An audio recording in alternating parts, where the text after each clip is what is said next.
Press बंधु हैं सबको हार्दिक शुभकामनाएं दी गई हैं। हम भी आप सबों का इस सभा कक्ष में हम स्वागत करते हैं और क्योंकि समय आज कम है तो हम अनुरोध करते हैं अपने जिलाधिकारी महोदय से, साथ ही अपने सीनियर प्रेस के जो हमारे मेंबर हैं, इस कार्यक्रम का हम शुभारंभ दीप प्रज्वलन करना चाहेंगे। सर भैया आप इस मर्सी जरा भैया बगल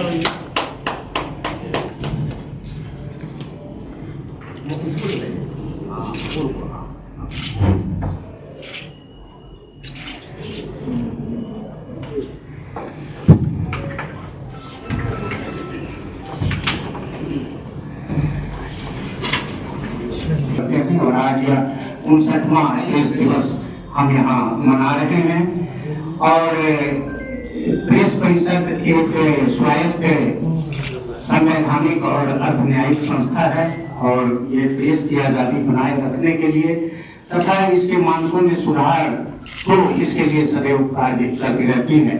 तो हमारे बीच उपस्थित हैं Rajesh Kumar ji, senior press reporter हैं। हम अनुरोध करेंगे 2 शब्द इस अवसर पर संबोधित करने के बाद।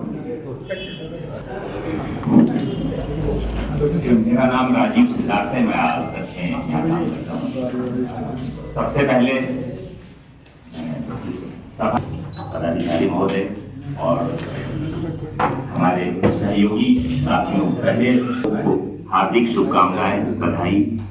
आज जो टॉपिक दिया गया है चेंजिंग नेचर ऑफ प्रेस, एक बार फिर आप लोगों को प्रेस दिवस की हार्दिक शुभकामनाएं देते हुए अपनी बात को धन्यवाद।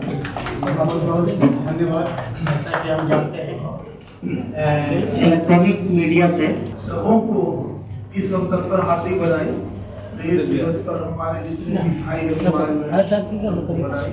और आज के संदर्भ में जो है प्रेस का बदलता स्वभाव ये काफी महत्वपूर्ण हो गया है। नकारात्मक चीजों पर ही फोकस करते हैं, तो सबों से यही आग्रह है कि हम सकारात्मक सोच रखें और वैसी खबरें ही अपने कलम में धार दें जिससे हमारा समाज। पहले पत्रकार हुआ करते थे, उनकी कर्मस्थली भागलपुर रही है और वो आपके राजा राम मोहन राय, उन्होंने यहाँ योगदान देकर अपना काम किया। चंद लाइन हम नीला पाटिल साहब जी के साथ आपके साथ करना चाहेंगे। कारवा के सफर में तो होगी तो चल सको तो चलो, हम सभी हैं भीड़ में, आप निकल सको तो चलो। जड़ियों के बदलते दौर में राहें बदली है, आप अपने आप को खुद ही बदल सको तो चलो। यही है जिंदगी, कुछ खाब चंद उम्मीदें, बदलती टेक्नोलॉजी से आप बहल सको तो चलो, ये सब पे लागू होता है। Thank you.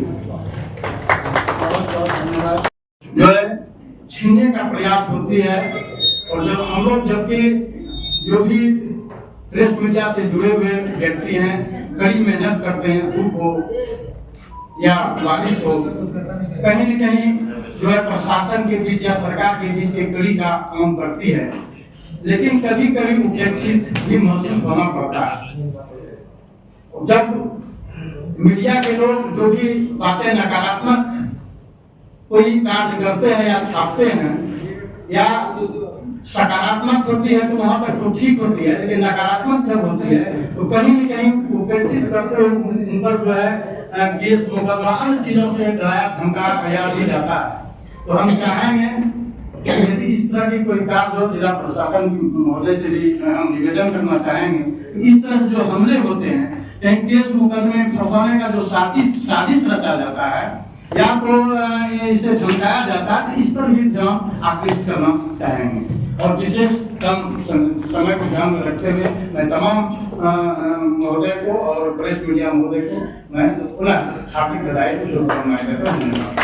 विकास महोदय को विकास आयुक्त महोदय उपस्थित हैं और काफी हिंदी के मर्मज्ञ भी हैं और प्रेस से भी ताल्लुकात रखते हैं। हम चाहेंगे सर 2 शब्द इस अवसर पर। आदरणीय जिला पदाधिकारी महोदय, जिला स्तरीय सभी पदाधिकारीगण, प्रेस के हमारे सभी साथीगण एवं यहाँ उपस्थित महानुभावगण, आज राष्ट्रीय प्रेस दिवस है। आज ही के दिन 1966 में प्रेस काउंसिल ऑफ इंडिया ने अपना ऑपरेशन शुरू किया था। क्योंकि डीएम सरकार का वक्तव्य होना है तो हम ज्यादा कुछ नहीं कहेंगे, लेकिन सबसे जो महत्वपूर्ण बात है वो ये है कि कोई यदि बड़ी चीज होती है, कोई बड़ी भूमिका होती है या बड़ा रोल होता है, तो उसके साथ बड़ी रिस्पॉन्सिबिलिटी भी होती है। अभी आपने प्रेस की अभिव्यक्ति की बात की, तो डीएम सर इसके लिए हमें सजग रहते हैं। आपने देखा होगा कभी भी कुछ ऐसा होता है तो त्वरित कार्रवाई होती है और निष्पक्ष तौर पर कार्रवाई होती है। लेकिन आप लोगों को भी उम्मीद है कि क्योंकि जिला प्रशासन एक बहुत बड़ा अवयव है सरकार का, और सरकार का जिला स्तर पर सबसे बड़ी इकाई है। ह्यूमन रिसोर्स का भी कई बार प्रश्न होता है, या कई बार इतने ज्यादा रोल्स और रिस्पॉन्सिबिलिटीज डिफाइंड है जिला प्रशासन के लिए कि कुछ कभी किसी एक्टिविटी में किसी रिस्पॉन्सिबिलिटी को निभाते समय कुछ त्रुटियां जानते बूझते हुए कई बार होती है और कई बार अनइंटेंशनली होती है। अनइंटेंशनली जो होती है तो उस पर आपसे अनुरोध है कि पूरा जांच परख कर कोई भी यदि आप चीज संज्ञान में लाते हैं, पब्लिक के संज्ञान में लाते हैं, क्योंकि आपका माध्यम ऐसा है कि वो कई बार न्यूज बिल्कुल अनफिल्टर्ड जाता है। लोगों के पास जो न्यूज पहुंचता है, जो पढ़ते हैं उसको बहुत सत्यापित मानते हैं, लोग बहुत सत्य मानते हैं और उसकी सत्यता की जांच ज्यादा नहीं करते हैं। आपने कोई न्यूज यदि पब्लिश कर दी और यदि वो भ्रामक है या किसी रूप में गलत है, तो उसका खंडन यदि हम करें भी तब भी हम उस व्यक्ति तक नहीं पहुंच पाएंगे जिस व्यक्ति तक वो गलत खबर पहुंच गई। तो इसलिए बहुत बड़ी आपकी जिम्मेदारी है लोगों में, क्योंकि सरकार की इतनी जन कल्याणकारी योजनाएं हैं, हर विभाग की योजनाएं हैं, सरकार और प्रशासन हर व्यक्ति के हर जीवन के हर पहलू में किसी न किसी तरह से अपनी भूमिका निभाता है। कोविड के टाइम पे आप लोगों ने देखा होगा, तो इसलिए आपसे अनुरोध है प्रशासन आपके लिए 4 लाइन या 1 पैराग्राफ लिखना होता था तो हमारे वरिष्ठ पत्रकार को सोचना पड़ता था, वो सोचते थे और अपने लेखनी से लिखते थे। अब जो है जमाना बदल गया है, अब हम बोल देते हैं कि जरा खबर बना के भेजो, फिर हम उसको एडिट करते हैं और फिर हम डालते हैं। लेकिन खबर में, खास करके प्रिंट में, मैं ये कहूंगा, प्रिंट में भी इलेक्ट्रॉनिक में, प्रिंट में ये कहूंगा कि खबर में लिखने का महत्व बहुत ज्यादा है। और अभी भी प्रिंट ने और इलेक्ट्रॉनिक ने इतनी प्रामाणिकता अभी तक बनाया है लोगों के बीच में कि यदि कोई खबर चलती है तो लोग मानते हैं कि सही है। तो हमारी जवाबदेही इस बीच में बहुत ज्यादा बढ़ जाता है। तो हमारे एक एक लाइन का बहुत महत्व होता है कि हम उस लाइन को क्या लिख रहे हैं। और एक चीज पे मैं कहूंगा, पता नहीं हिंदुस्तान में इस पे हम लोग फोकस कर पा रहे हैं कि नहीं कर पा रहे हैं। आप देख रहे होंगे जब एनवायरनमेंट की स्थिति खराब होने लगी तो एनवायरनमेंट इंपैक्ट असेसमेंट होने लगा कि कोई इंडस्ट्री लग रही है, उसका इम्पैक्ट हमारे एनवायरनमेंट पे क्या होगा। कोई काम हो रहा, सड़क बन रहा है तो उसका इम्पैक्ट क्या होगा, यदि माइनिंग हो रहा है तो उसका इम्पैक्ट क्या होगा। उसी प्रकार से यदि कोई इंफ्रास्ट्रक्चर बन रहा है तो उसका सोशल इम्पैक्ट असेसमेंट होता है। ठीक इसी प्रकार से मैं प्रपोज कर रहा हूं कि खबर इम्पैक्ट असेसमेंट भी होना चाहिए, न्यूज इम्पैक्ट असेसमेंट, कि वो जो 4 लाइन आपने लिखा उसका सोसाइटी पे क्या असर पड़ेगा, हम पे क्या असर पड़ रहा है। हमें इस तरीके की पत्रकारिता होनी चाहिए। मैं प्रपोज कर रहा हूं कि जिसमें हमको लगे कि ये खबर को हमारा बच्चा पढ़ सकता है कि नहीं। यदि इस खबर को 8 साल का बच्चा पढ़ेगा तो उसके दिमाग में क्या असर पड़ेगा। यदि इस खबर को हमारी महिलाएं पढ़ेंगी, हमारी माताएं पढ़ेंगी, बहनें पढ़ेंगी तो उसके ऊपर क्या इम्पैक्ट पड़ेगा। यदि इस खबर को कोई हमारे बुजुर्ग पढ़ रहे हैं तो उस पर क्या इम्पैक्ट पड़ेगा। हमें लगता है कि जिस दिन हम इस रूप में आने लगे कि हमारी खबर का क्या इम्पैक्ट है, तो समझिए कि हम अपने जो हमारा जितना प्रेस है, हम अपने जो हमारा मूल दायित्व है उसको निभाने में सफल होंगे। एक छोटी सी, जैसे कि आजकल खास करके जो इलेक्ट्रॉनिक मीडिया में खबर जो सबसे तेज, सबसे आगे या तुरंत, त्वरित, इस तरीके से कई तरह की खबरें हैं, लेकिन कोई भी इंफॉर्मेशन खबर नहीं है। इंफॉर्मेशन का इम्पैक्ट क्या होगा आप देखिए। कुछ हाल दिनों में हमने देखा कि एक फेस्टिवल के समय में एक फोटो वायरल हुआ, वो खबर नहीं है, उसका क्या इम्पैक्ट पड़ेगा देखना है कि सोसाइटी में उस फोटो को कोई देख रहा है, उसका क्या इम्पैक्ट पड़ेगा, उससे हमारा समाज कैसे बिखरेगा या हमारा समाज पे क्या इम्पैक्ट पड़ेगा। ये फोटो बाहर जाएगी भागलपुर से, तो भागलपुर के बाहर के लोग भागलपुर के बारे में क्या सोचेंगे। हमें इन बिंदुओं पे विचार करना चाहिए और हमारा अब की जनता की आवाज हम तक पहुंचाइए, क्योंकि आप हमारे साथ हैं, आप हमसे अलग अलग नहीं है।